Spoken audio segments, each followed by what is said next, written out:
Ta'ziya. Ustoz san'atkor Oxunjon Madaliyev oilasi bugun tongda og'ir judolikka uchradi. Taniqli xonanda bugun tongda xastalikdan vafot etdi. Assalomu alaykum hurmatli tomoshabin. Tezkor yangiliklardan birinchilardan bo'lib xabardor bo'lishni istasangiz, videomiz ostida bir dona like va podpisatsiya tugmachasini bosib qo'yishni unutmang.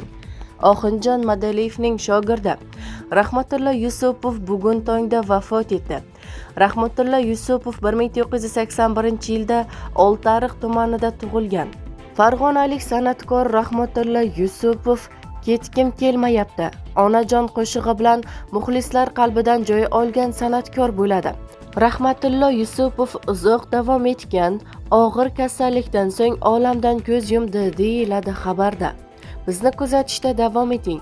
Kanalimizga obuna bo'lib, podpisatsiya tugmachasini bosib qo'yishni unutmang.